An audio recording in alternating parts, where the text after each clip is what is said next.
What's up, guys? Welcome back to the final A-Game episode of the season. Join us as we recap this week in Appstate sports, and don't forget to follow us on Instagram at the A-Game Sports for weekly updates on Appstate sporting news and all the latest on-set action. Mountaineer Spotlight host Jay Boyd interviews Madi Story, Stanley, and Coach Angel Elderkin. And stay tuned for a brand new Q&A game. I'm Gray Salter. And I'm Austin Law. And this is the A-Game.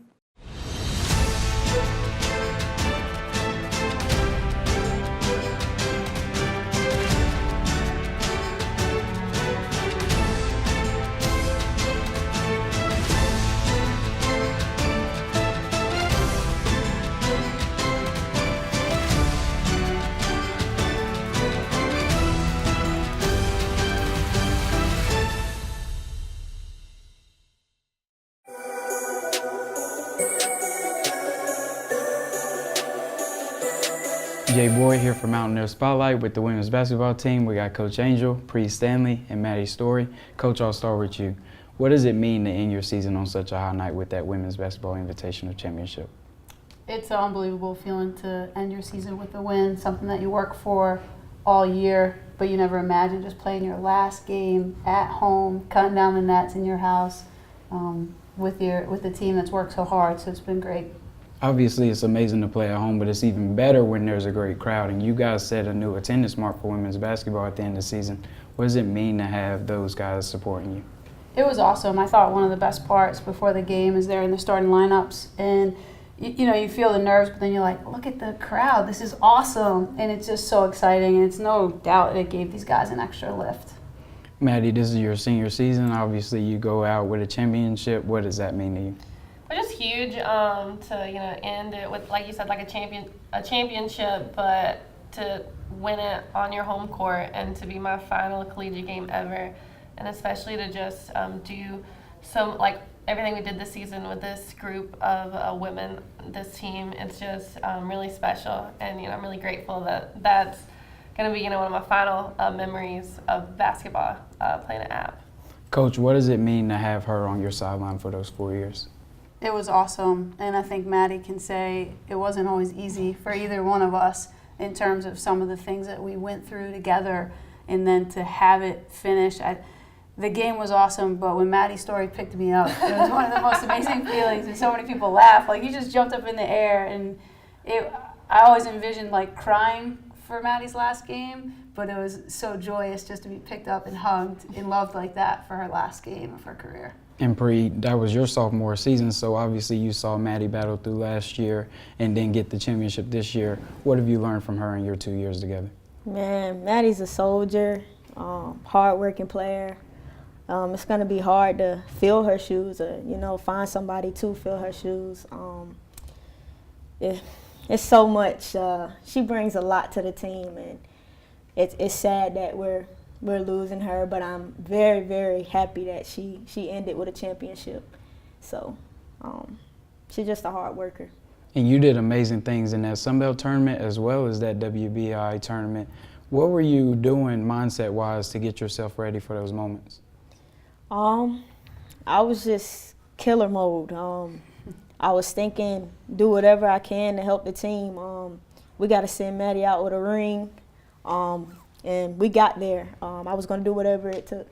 Coach, what did her performance mean for your team going down the stretch there?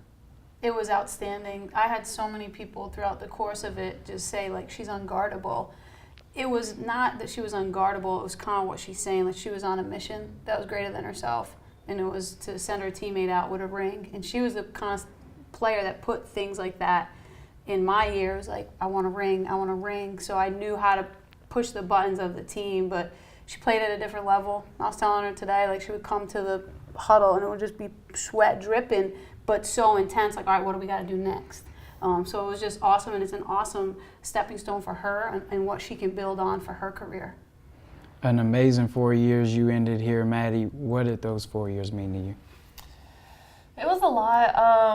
Kind of she mentioned earlier, we just had so many different obstacles and so many different things, and then my senior year, or my first senior year, tearing my ACL in the exhibition game, I thought it was, the end of the world. This is not how I wanted my senior season to end. I don't know if I'm going to come back, stuff like that.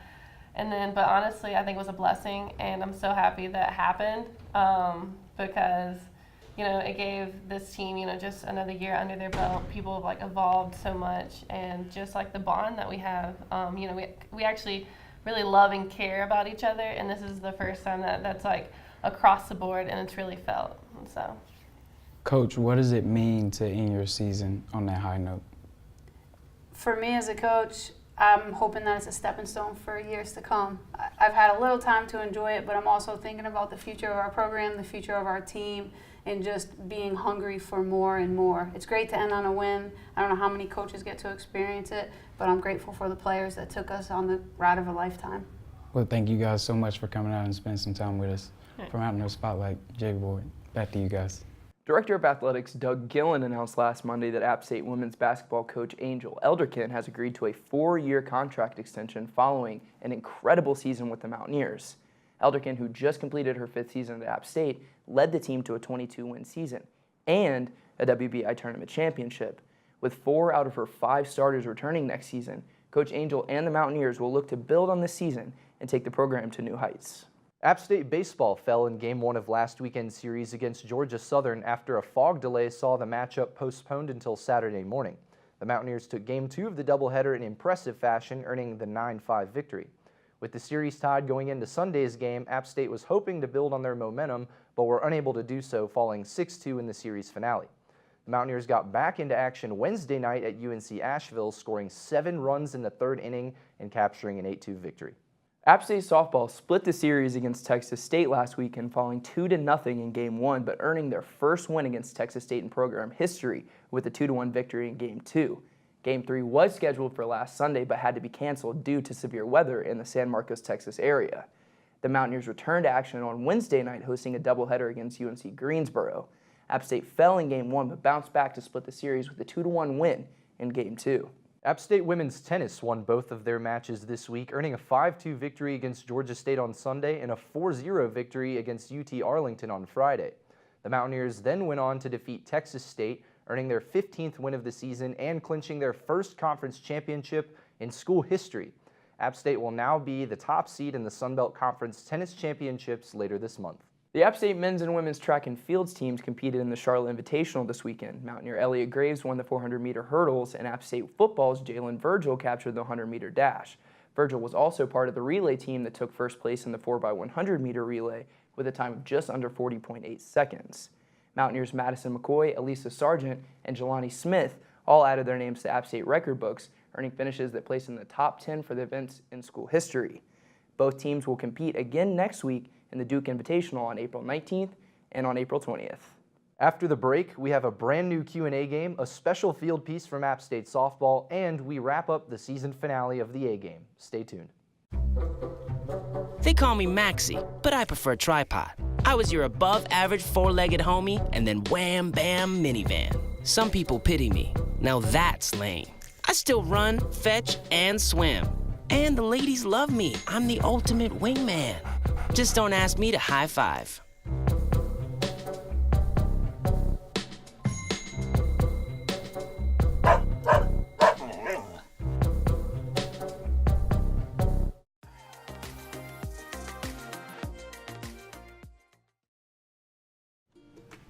Hey, I'm here with my friend Chase. Hi. Hi, Chase. And the first question I'm going to be asking you is, what are your favorite springtime activities to do that you can't do in the winter now that, it's good weather outside? Ooh, I'm actually a GA for the Parks and Rec department, so I spend a lot of my time outdoors hiking and getting paid for it, luckily. I definitely think taking advantage of the weather and things like the Parkway in Boone or the Greenway, just because it's always overcast and cold here, so that's definitely something I'm taking advantage of. I'm gonna go to the beach, I'm gonna go roller skating, I'm gonna travel, I'm gonna do all this stuff, even though I got allergies, which is really bad. One of the big sports during spring is baseball. Can you name any baseball positions? Ooh, that's a hard one. Is a shortstop a thing? Ding, ding, ding, we have a winner. Yes, nailed it. Absolutely not. I love that. I love that answer. I couldn't even name one. Maybe first base? Ooh, that's one. Third base? Ooh, and what's in the middle? Second base? Wow, ladies and gentlemen, we have a winner. Just kidding. You only named 3. There's 8. No. Do you know any of them? Shortstop, catcher, pitcher, outfield, first base, second base, third base. Wow, you got the best out of all of the people we interviewed, honestly. So feel good about yourself. No, I did. How many feet are in a baseball diamond? The diamond that goes around the baseball field. I also have no idea. I'm gonna say at least 20 as a low ball. Times it by 10, 200, and then add 100, 300, and then add 60. 360. Holy mother, how'd you get that? Absolutely not. Okay, I'm glad you understood that question. About baseball. Me neither, but here I am. Sorry. 300.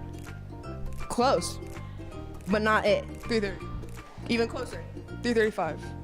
A little bit more. 340. Keep going. 350. Almost. 360. Yes! Oh, yes. All right, we got it. And the last question we have is, can you show me your best springtime rain dance? Oh, we love a good ballerina. Yes. Yes, we love that. Yes, look at that. The moves on this one. Oh my God, there she goes.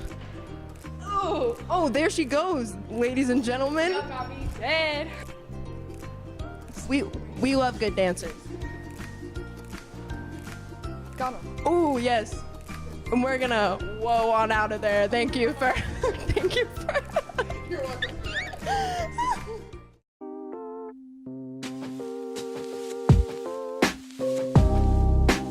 Hello everybody, my name is Shane Harpo and I'm here with sophomore catcher Bailey Morton from the Mountaineer softball program. And we're about to go take a trip around the bases and around the horn with a little chat. You ready? I'm ready. All right, here we go. So, of all the sports to play, why did you pick softball? Probably because basketball is just too much running for me. I'm not a runner. I'm just a jogger, so I'm not real big on basketball.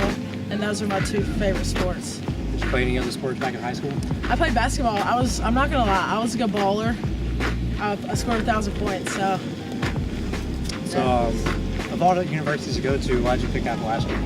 I picked that because of my best friend, Haley Stewart. She goes here, and I wanted to be a part of a program that is known, you know. We got a good football team. I always wanted a good college environment or something like that. What's your mindset stepping into the batting box? I just want to get in there and I want to be a hard out. I want to get in there. I want to hit the ball over the fence, obviously, but you know, sometimes it doesn't work out like that. But I just want to get in there and be a hard out. I want the pitchers to be scared to pitch to me, you know. Fair enough. Have you ever hit a home run onto the indoor facility over there? Oh, heck yeah. I have, and it's mostly in freaking bad practice and never in a game. But I have before. Not this year. It's coming. So now we've reached second base. Has Coach ever given you the green light to steal once you've gotten on? Oh, no. No, I'm very slow. What's your preferred walk-up song? Right now it's like the Purge siren. It's I think it's super intimidating, and I want people to be scared of me. Fair enough. What's the career goal after softball? Well, I would love to be a college coach for softball, but I'm majoring in physical education right now, so probably being a PE teacher and coaching softball on the side. Very interesting. So what do you do outside of softball during your free time? I hang out with my best friend, Haley Stewart. We always, Monday nights are our night. We go over there to her place and we spend the night. We watch softball. Can't get enough of softball. You know, go eat. Love to eat. All right. So now we've reached third base. We'll do a little rapid fire questions. What's your favorite food? Steak. All right. What's your favorite movie? Oh, The Greatest Showman. Would you rather hit a walk-off grand slam or hit for a cycle? Grand slam. Walk-off grand slam. What does Coach Corner often say to motivate you guys? Man, she says a lot. Any one particular saying that? I mean, we just say together team a lot just because we're one team, you know, together. Who's the best dancer on the team? Laura Sales, after me. I'm a pretty good dancer. All right, she's number 1. So you split the doubleheader today with UNCG and you improved an overall record of 27-11. Honestly, how do you keep the momentum going? Well, going into this weekend, we just gotta, you know, we've been relying on our pitchers a lot lately, and we just gotta keep relying on them and just getting on base, hitting when we need to. Well, there you have it. That's been Around the Horn with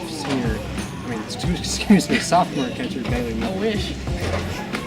And thank you for taking the time Thank to you. speak to us tonight, and good luck the rest of the Thank season. you. So here for the last A game of the semester, we're in the studio again with Austen and Gray, and we're going to be recapping the A game this season and App State sports in general. So what was your favorite moment from the A game this year? I mean, we had a lot of really good experiences. This show really opened up a lot of really good opportunities for all three of us, I believe. I think Gray can agree that the, standing on the field at Penn State when that game happened was amazing. But most importantly, just getting to meet everybody that works in the studio, everybody that helps us, you guys. We've all created such a good friendship here, and I think that's the biggest thing that comes out of this. More than the experience is just the friendships, because I love you guys. Love you too, brother. Sentimental. Yeah, a little sentimental on today's show. No, I'll go there too. I mean, I really have. I've enjoyed working with you guys. Jay, I know this is your last episode on the show, man, and it's been so fun to have you in studio sometimes and to see what you produce out on the field. It's good stuff. But he's right. I mean, it's nice to have consistent members, but our studio crew who helps us out big time every week does cycle a little bit, so it's nice to see new faces here and there. Penn State being sidelined for that game, even though we lost in overtime, was an unbelievable experience. And then probably my favorite moment from the show, though, is the three of us when we hosted the live pregame for Georgia Southern. The game wasn't the result we wanted, but for the three of us to go live on a stage in front of a live audience and everything and kind of put on the show that we did, I had a lot of fun. I thought it was a good time. That was really fun to take that snap from Cowboy Hat Man. Everybody remember him? Yep. So that was a good moment. So where would we go for favorite moment App State sports? I'm going to say, man, I mean, I think the thing I was most excited about was the women winning the WBI. I mean, I think that's awesome. I think that, getting a championship here in Boone, no matter what it is, it's a huge deal. I think it's really underplayed, and I think that seeing that team go from the bottom of the Sun Belt, having a hard year last year, and then coming back and just, really, kicking butt this year, that's all you can ask for, is to be a Mountaineer. Speaking of women's championship, women's tennis just sealed the deal for the regular season That's champs true today. as well. Yep. Congratulations Two to them, champs. for sure. So your moment, App State sports. It's like Austin said. It's hard. It's really hard to single out, one moment over so many good seasons. I really enjoyed the women's basketball run. I mean, football is my biggest sport when it comes to watching sports. I love picking out things about football and breaking down football, and to watch our team put together the season they did and host the Sun Belt Championship, the first ever Sun Belt Championship, got to be right here in Boone. I think that's pretty special. That's a landmark. That's monumental. They obviously won that game too, which is a big deal for us, and then capped that off with yet another bowl ring. I'd say that sequence to host the Sun Belt and, of course, get that bowl ring once again was probably the highlight for me of App State sports this year. Well, maybe I'll be the third and I'll go a little sentimental. Thank you guys so much for having me in studio a couple of weeks this semester. We did a bunch of stuff out on the road, but had a good time with you guys. It was nice meeting you and nice working together for the show. Hopefully it's not the last time. Yeah, we'll have you Absolutely. back for sure. That's it for this season of the A Game.